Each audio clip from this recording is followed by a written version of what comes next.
Hi, my name is Emily McClure, and my thesis is ADHD, Why Therapeutic Strategies Beat Short-Lived Relief. Harry Hucknall, a 10-year-old boy, was on 2 mind-altering drugs. 2 of these drugs were Ritalin, the most commonly used drug for ADHD, and Prozac, an antidepressant drug. After taking these drugs, the boy hung himself in his room. The father blames this on the mind-altering drugs that the doctors had given to him. While this is not common, there is no doubt that these drugs do alter the brain, and quickly prescribing these to children is irresponsible. David Traxon, a psychologist, says, quote, "These young children are taking powerful, potentially addictive drugs, and no one knows what will happen to their brains in the future." According to Joseph McClure, an osteopathic physician, ADHD is, quote, "a chronic and debilitating condition that can affect academic success and professional achievements later in life, along with posing challenges to relationships and daily functioning. Children with ADHD may have poor self-esteem and social function, while adults with ADHD often experience poor self-worth and increased self-criticism," end quote. There are 3 common types of ADHD that individuals suffer from: a hyperactive side, an attention deficit side, and the one that pairs the 2 together. Medication is often used to treat ADHD and is the first suggestion for counteracting the symptoms of ADHD. Medication can appear to be extremely helpful. It alleviates symptoms such as hyperactivity, enables children and adults to focus better, and has been shown to increase productivity levels. Still, many people often overlook the negative side effects, such as eating disorders and the increased anxiety a child or adult can feel because of these medications. The medications that are most often prescribed are Adderall and Ritalin. Young children, as young as 3 to 5 years old, are being medicated before their brains have developed. By the time children turn 6 years old, medication is recommended to combat ADHD symptoms. However, a statistic by the U.S. Centers for Disease Control and Prevention shows that half of children with an ADHD diagnosis before the age of 6 are taking medication. 1 in 4 children receives medication without behavioral therapy. Not only this, but ADHD is misdiagnosed. Some studies have shown that there is up to a 20% misdiagnosis in children. Diagnosing children and medicating them with a problem that they do not have can be seriously detrimental to an individual's brain and overall health. Behavioral treatments should be the first consideration for ADHD because of their long-term benefits. From using essential oils to practicing cognitive behavioral therapy, also known as CBT, therapeutic strategies have a lot more of a long-lasting effect on your brain. Other studies have shown that a healthy diet and exercise can help decrease ADHD symptoms. Changes to your lifestyle, like these diet changes or habit changes, are some of the best ways to start alleviating ADHD symptoms. Some studies have shown that other therapeutic strategies can more effectively improve ADHD symptoms than medication. A 6-week study was performed using saffron, a spice, for children with ADHD. The study compared the effects of saffron with Ritalin. The study used 54 children between the ages of 6 and 17 and split them into 2 randomized groups. Some were given Ritalin and others were given saffron capsules. This study showed that saffron achieved the same positive outcomes as Ritalin without the negative side effects. Therapeutic and behavioral strategies provide better and healthy alternatives to medication. Therefore, therapeutic strategies, rather than medication, should be the primary treatment for ADHD to avoid drug dependence and harmful side effects. Because medication is such a quick and easy fix for ADHD and provides a short-term solution for a problem, the symptoms and disadvantages of medication are often overlooked. First, there is no actual test to diagnose ADHD. It is hard to have a definite diagnosis, and because of this, it often results in misdiagnosis. Doctors are prescribing medication to little children with undeveloped brains who do not need medication at all. Second, medication does not reach the root of the problem, which should be the first concern. It causes many harmful side effects that the medication has not only on the brain, but the personality as well. Third, behavioral therapies seek to provide a long-term solution that does not impact the chemicals in your brain. It teaches the child or adult how to focus and use their brain. So behavioral therapy should be the first line of treatment for ADHD. Joseph McClure states that, quote, "By some estimates, up to 20% of children with ADHD are misdiagnosed. This is only compounded by the fact that non-ADHD children experience many ADHD symptoms at some point or another, and the fact that many other conditions, including sleep disorders, anxiety, depression, and certain learning disabilities, can have similar symptoms, end quote. The most common symptoms of ADHD are struggling to focus on some or all activities, a decreased attention span, struggling to sit still for long periods, which causes fidgeting or moving around often, excessive talking, or interrupting people and disrupting class. Almost everyone has struggled with many or all of these at some time or another, and it is easy to overanalyze these symptoms to substitute standard behavior with an incorrect diagnosis of ADHD. It is a complicated disorder to diagnose, and parents and doctors diagnosing ADHD should be more careful, especially when deciding to medicate children. Medication prescription comes first with a diagnosis, which should be for the individual's health and well-being and be as accurate as possible. Medication has negative side effects that can be detrimental to a child's brain and cause long-term side effects such as appetite loss or lack of sleep. Joseph McClure says, quote, about 2/3 of the children diagnosed with ADHD are on some form of prescription medication, and oftentimes the side effects are far worse than the condition itself. These drugs actually rival illegal street drugs in terms of their dangerous health risks, end quote. He says that it can cause permanent brain damage, cancer, and personality changes. Not only do these medications show serious side effects, but they can also lead to polypharmacy, which is taking multiple drugs simultaneously. Drugs are prescribed to children for the symptoms that the ADHD medications cause, so this creates an increase of drug dependence for a child or adult. The addictiveness of the medications given for ADHD can be overlooked as well. The addictiveness of Ritalin is often compared to drugs like d'amphetamine and cocaine. Medication is only used as a quick, short-term fix to put off the symptoms and does not get to the root of the problem. Stimulants are the most common medication given to those with ADHD. They are used to target a chemical in your brain called dopamine, which is a chemical that ADHD brains lack. There are two different types of stimulants, methylphenidate and amphetamine. Ritalin is a methylphenidate drug that has long-term effects and can be dangerous to take.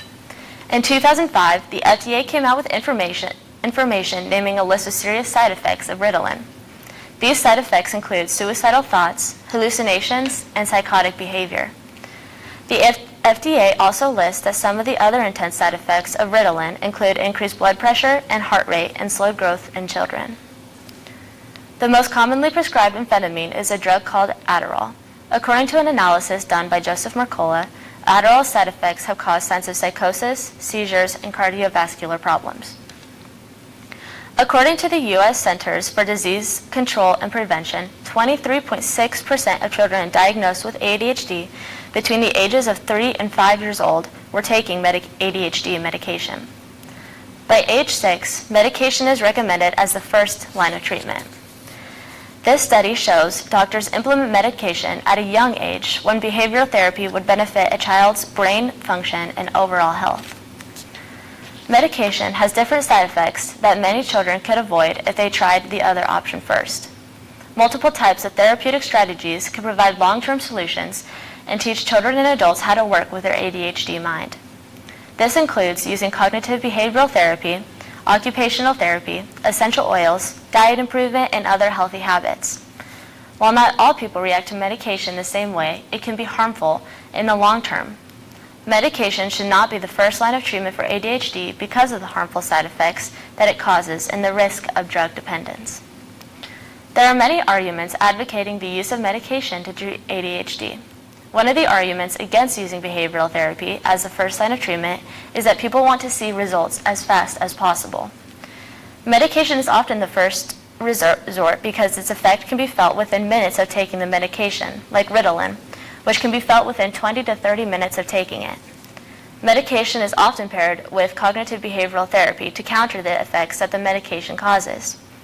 Cognitive behavioral therapy addresses negative thoughts and transforms them into constructive, positive thoughts. While this therapy can immensely help the side effects of medication, it can also be used by itself to provide long-lasting benefits, such as an increased attention span and a healthier thought process, rather than the negative thought process that people with ADHD often have.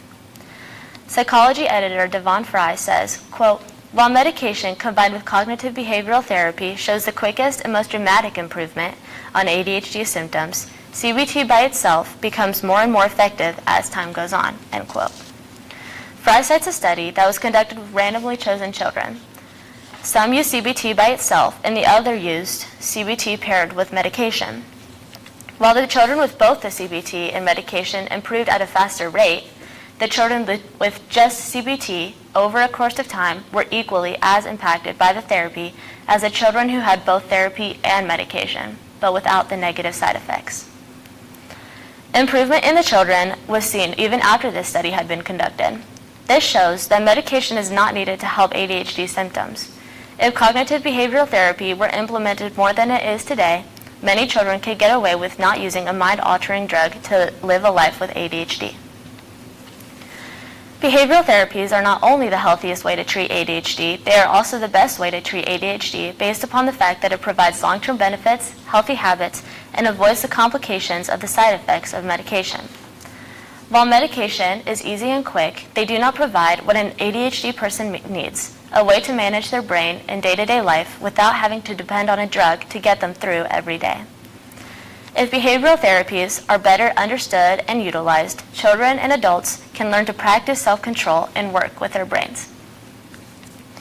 According to an article by Nancy Levering, cognitive behavioral therapy is this. Quote, "Cognitive behavioral therapy is psychotherapy that teaches you to identify thoughts that work against you and change them into helpful ones," end quote. Because your emotions often affect your behavior, cognitive behavioral therapy can help improve these thoughts, moods, and how you act. Cognitive behavioral therapy is just an overarching tactic. Many techniques that fall under the cognitive behavioral therapy category can be used. Some of them are this. The first technique suggested is a successive approximation. This technique helps with completing work effectively and in the best way possible. It is used in education and therapy and teaches the individual to break up tasks to make them more manageable. The second technique that CBT offers is called exposure therapy. This therapy helps with anxiety, which is a common symptom of ADHD. Exposure therapy will make you face whatever you're anxious about and learn how to deal with that anxiety. This helps in day-to-day life, so when you feel nervous, you can easily overcome it by yourself. The last technique is called distractibility delay. This technique highlights distractions in daily life and helps you manage them so that you stay focused and do not lose productivity. Many children and adults with ADHD struggle to stay productive without getting distracted. Using distractibility delay will help individuals stay focused. Cognitive behavioral therapy is a good researched therapy that can help people with ADHD manage their symptoms if they can put time and effort into doing these things. It offers a long-term approach to helping ADHD rather than a short-term approach that medication gives. If cognitive behavioral therapy is just as good as medication, this should be one of the most mainstream solutions to ADHD. While therapies go a long way in helping to counteract ADHD symptoms, getting rid of unhealthy habits, using natural strategies, knowing how your body works and functions, and using things like essential oils can go a long way in improving your symptoms and helping in your overall day-to-day life. Some healthy habits that can drastically help in improving ADHD symptoms include changing your diet to a healthy one, eating less sugar, and sleeping more. According to an article written by Caitlin Genn, sleep problems affect 25 to 50% of people with ADHD. These sleep problems include insomnia, a sleeping disorder that makes it difficult to fall asleep. Ironically, one of Ritalin's main symptoms is difficulty with sleep. Because sleeping is like a recharge for your brain, it is so important, especially for people with ADHD, to get enough sleep. In an article written by Morgan Litton about sleep and ADHD, she says, quote, "Research shows that improving both the duration and quality of sleep can significantly help reduce ADHD symptoms, enhance daily functioning, improve behavior, and boost working memory." Essential oils can be used in many helpful ways to improve ADHD as well. A study shows that children who had inhaled vetiver oil 3 times a day for a month had, quote, "improved brainwave patterns and behavior and did better in school," end quote. Similarly, cedar oil also helped manage ADHD symptoms in 80% of children with ADHD. Other essential oils such as rosemary, lavender, frankincense, bergamot, peppermint and eucalyptus, and lemon have shown to be helpful in increasing cognitive performance, as well as helping relax the mind and reduce stress and anxiety. Using aromatherapy and essential oils have caused unexpected changes in students as well. An example of this would be Tina Sweet, whose 11-year-old son was diagnosed with ADHD and had significantly benefited from using essential oils. She reported that while her son used to be a hyperactive and distracting student, teachers have said that after using essential oils, they have noticed a difference in his behavior and how calm he is, as well as being in advanced classes. This is a significant difference that can be changed by using essential oils. More often than not, therapeutic strategies and healthy habits are overlooked because medication tends to get more recognition.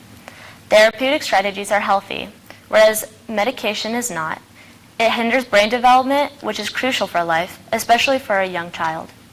Countless behavioral therapies can work for ADHD and have been proven to work. It would be greatly beneficial to parents to learn about the side effects of medication and the behavioral therapies that a child could use to be better equipped in life and less dependent on drugs. Medication should be the last resort for ADHD because medication can be harmful in various ways, while therapeutic strategies get to the root of the problem rather than just putting them on pause. Thank you.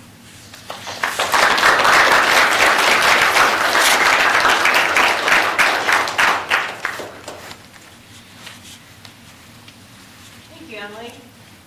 So you talk about how medication is the first suggestion for counteracting the symptoms of ADHD. Is it truly always the first suggestion, or can you tell me more about how often it's the first suggestion, what ages? Yeah, so after the age of 6, the CDC recommends medication along with behavioral therapies first.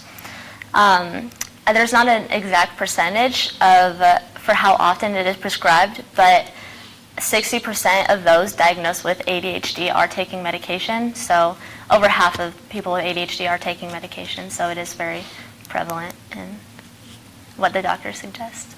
Do you think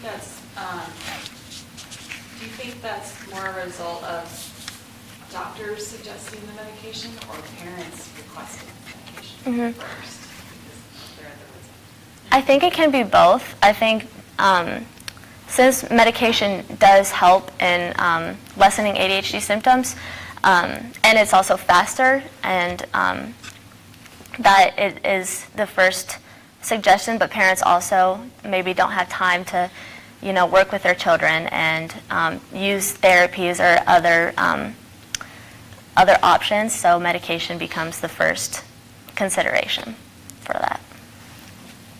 What percentage of children that are diagnosed with ADHD try behavioral therapy, or at least go that route first?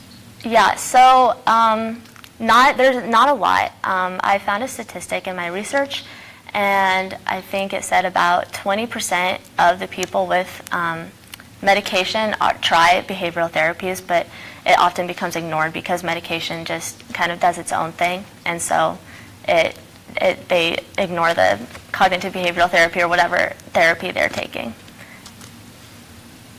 Emily, are there any genetic causes for ADHD? Did you find anything like that?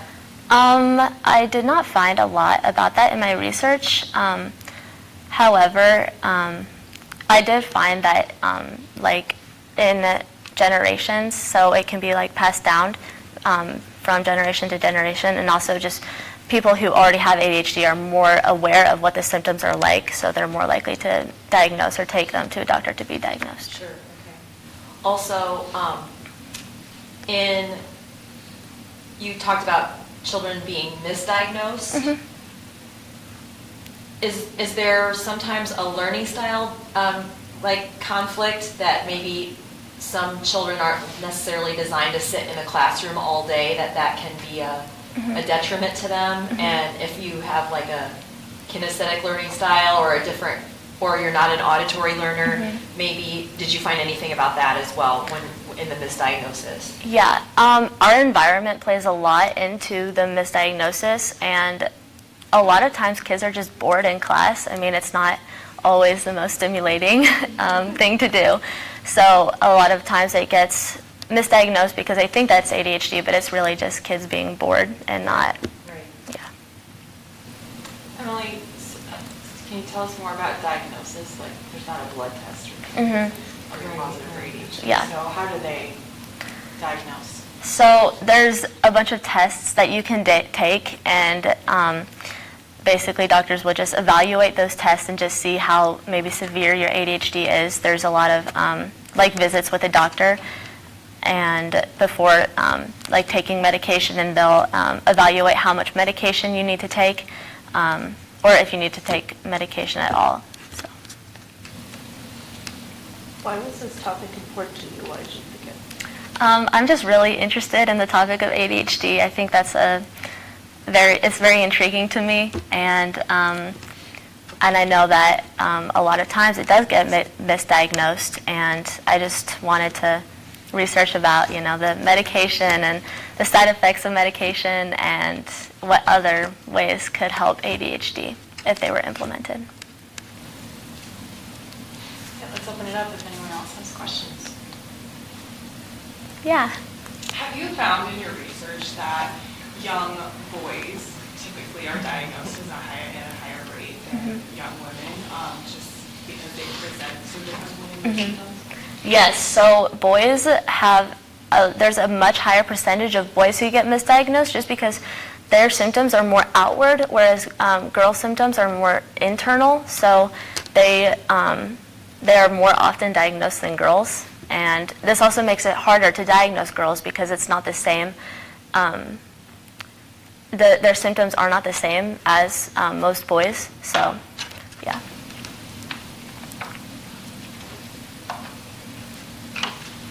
Yeah. So, is there, forgive me because I don't know a lot of the research, but maybe you researched a certain, I don't know. But is there, if you didn't do anything and you had symptoms of ADHD, you didn't do any drugs, you also didn't do the therapy, is there an age where ADHD or ADD drops off? Or is it something that you have to either medicate or you have to get therapy for, or it will get worse, or it won't ever go away? Yeah, so I actually just recently read an article about that, and there was a study performed using, some kids took Ritalin, some kids did behavioral therapies, and then some took nothing and didn't do anything. And actually the results, so the medication worked the quickest, but the kids who took behavioral therapy and also the kids who didn't, they eventually got to the same place as the people with medication. So that, I didn't do a lot of research on that, but that's just a study that I read recently about that. Is there a point where the side effects from the medicine that a child's getting outweighs the benefits that the kid gets from taking the medicine? Is there a line there that you'd say, okay, this I think if you don't see results from the medication, or there's like psychotic behavior or something that's a side effect of Ritalin, if that's happening, then I would say that the child needs to get off medication and either try something different or use behavioral therapies to do that, to counteract those symptoms. Yeah. Is liver damage also a potential taking these medications? Yeah, so I did find a little bit of research about that, but I do know that that is a part of the symptoms of ADHD and can seriously affect a child or adult. Yeah. We talk about this so much now, I remember something like when I was young that anybody, at least that we knew of, had ADHD. Do you think the increase, or did you see anything about the cause of the increase? Of, like, do you think it's mostly environmental? Is there some genetics, but maybe we just didn't pay attention? Is it maybe you're always kind of expected to just sit there and listen? Is it a lack of discipline? Is it a combination of a lot of things? Do you Yeah. see anything? I think it's a combination of just so many things. Our environment, just like our brains always having to be stimulated, so we're not used to being bored. So I think that plays a lot into it. Just our diet, just the food dyes and the processed foods do not help anything at all. So, yes. So besides just like the quick effectiveness of the medications, are there other reasons that people would tend to lean more towards medicine versus the other therapies? Other than the quick result of like, medication. Are they cheaper, maybe they're more convenient, like just something like that, like are there other reasons besides just the quick effectiveness that would lead people to buy them? I think definitely just being more convenient plays a lot into it, and also medication can work, especially if your child has really severe ADHD.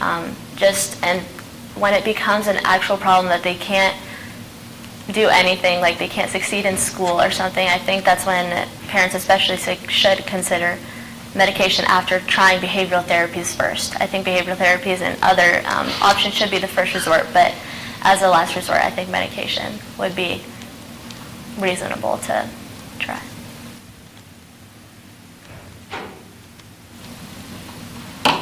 All right, Emily, thank you so much.